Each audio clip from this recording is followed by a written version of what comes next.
I'm Lorraine Ballard Marl. Mike Papantonio is one of the few living attorneys inducted into the Trial Lawyer Hall of Fame. He's a TV host and commentator and has worked on major legal cases focused on big pharma, tobacco, weapon manufacturers, and the automobile industry. He's also the best-selling author of legal thrillers informed by his cases. Mike's newest book, In Human Trafficking, who he has co-authored with Alan Russell, is based on the case about human trafficking that he's working on. And the book is in the tradition of the legal thrillers of John Grisham. Thank you so much for joining us today. Thank you, Lorraine. Well, let's talk about the state of human trafficking before we get into the novel itself. What is happening? First of all, what is human trafficking and why is it such a big business? Well, first of all, it's emerged as a $42 billion a year business, and we have a real misconception about what it is. What we focus on with the lawsuit that we filed, it's a national lawsuit that's going to hopefully drive this entire litigation, is the corporate side of it. The idea is we think that most of the time it's just one individual who traffics 2 or 3 girls. Very, very different. As a matter of fact, this book, one of the models that it uses is the trucking industry model, where we find that women are girls, mostly 14, 15, 16-year-old girls, are trucked from L.A. to the East Coast and up the eastern seaboard. And what they do is they take a semi, they break it into maybe 6 or 7 different little rooms. They stop along the way at truck stops. They say, we're coming, we'll be there at 3 o'clock. Everybody converges on that truck stop and, has sex with these minors and leaves. And to understand that, you don't do that. One person doesn't do that. It takes a lot of cooperation. It takes cooperation of the truck stop. It takes the people that are organizing the logistics of the trucking process. So it's very different from what most people think, Lorraine. Another case that this book focuses on happened 60 miles from us, where they brought in H-2B workers from the Ukraine, told them that, how would you like to work in the service industry? Come to the United States and we'll teach you how to do that. And they have something called a step-up process. It's used very often in this business, where they hire them as maybe a greeter at a restaurant, and they say, how would you like to make more money? And then that same restaurant owns a strip club, and then they move them to the strip club as a greeter. And then they say, how would you like to make more money than that? And then they put them on a pole dancing at a strip club. Then the next and final step is always, how would you like to meet Tom? And Tom is a trafficker, and they disappear. So that's exactly what happened just 60 miles down the road. But that happens all over the country. I mean, we don't seem to be aware of what's happening in our backyard. Well, that is really one of the reasons why you write these books, because it's an opportunity to shed light on some very important issues that are not often or maybe as well reported as we would hope they would be. And that brings us to your book, In Human Trafficking. So let's talk about the plot really does reflect the case that you were just talking about. Tell us more. Well, the plot centers around several different parts of human trafficking. And every part that it centers around is actually part of a case that we're handling. What I've tried to do, and this is, I try to do it with every book, corporate media in a lot of ways has become somewhat dysfunctional. And I can say that because I've worked corporate media for a lot of years. I've done MSNBC, CNN, a liberal commentator for Fox. I've basically done the spectrum. And what's happened is advertisers have taken control of what's delivered in corporate media. So if I were to go on the air and I were to say, I really want to talk about this hotel chain, because this hotel chain understands exactly how they're enabling all this, it would be impossible. I mean, I have been on so many times where I've been, the tease coming up. Mike Papantonio talks about Bear Corporation.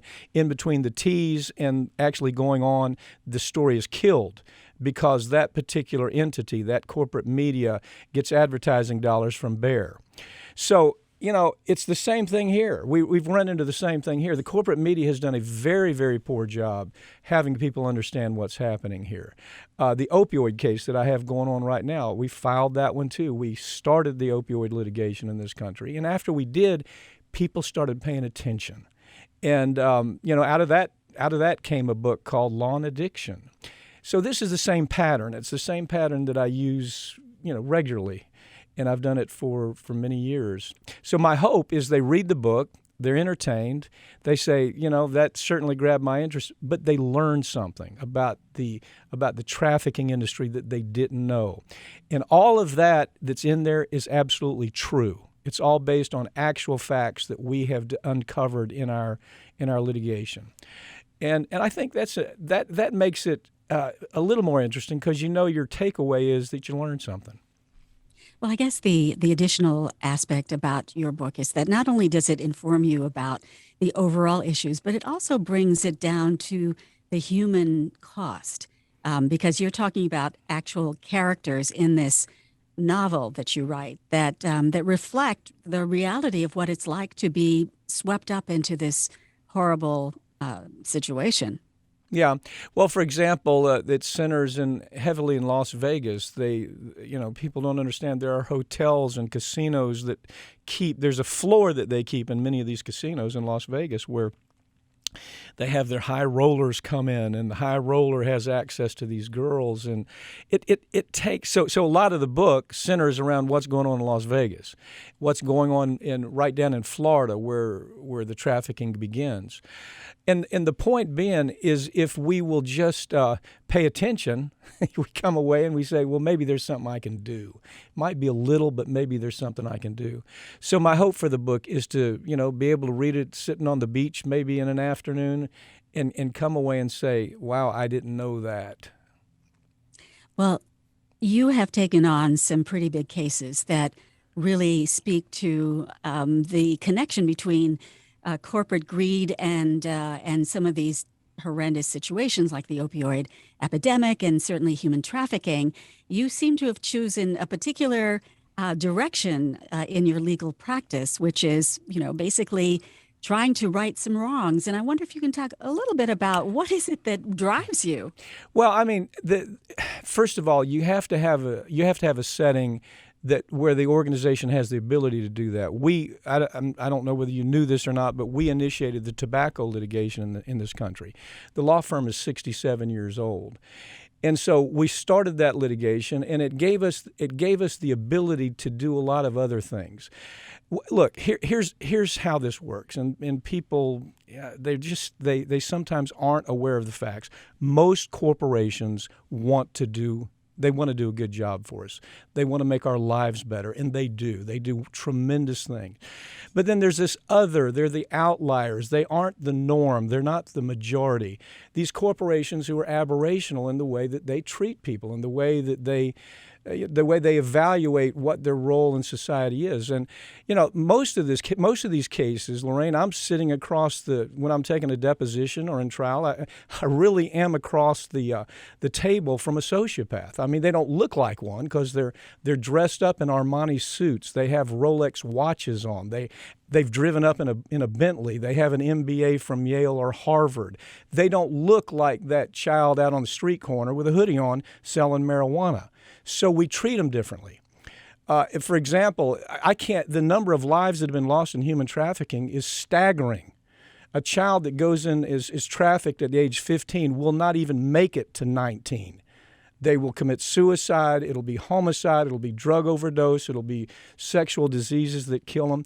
Opioid, same thing. 150 people a day dying from opioid addiction. And so how have we gotten to the point to where we say this isn't manslaughter? You say somehow this isn't manslaughter. And we look at it and we say we kid ourselves into believing that something's different because that CEO looks different. He doesn't have a hoodie on. And so we have to change that culture. And every time I write a book, that's my goal, to get people to think a little bit differently about this double standard that exists in this country.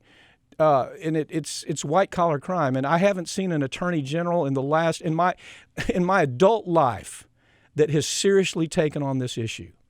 Every time you think that, yes, they're going to come through, they're a miserable failure in their effort to try to curb what happens on Wall Street, what happens with corporate America when they do bad. Sometimes you have to perp walk them, and they're not willing to do that. I'd like to thank you so much for spending time with us and telling us about your book and also about the implications of corporate greed and the human trafficking business. The book, In Human Trafficking, written by Mike Papantonio along with Alan Russell, based on the case he's working on currently on human trafficking. Thank you so much for joining us today. Thank you, Lorraine.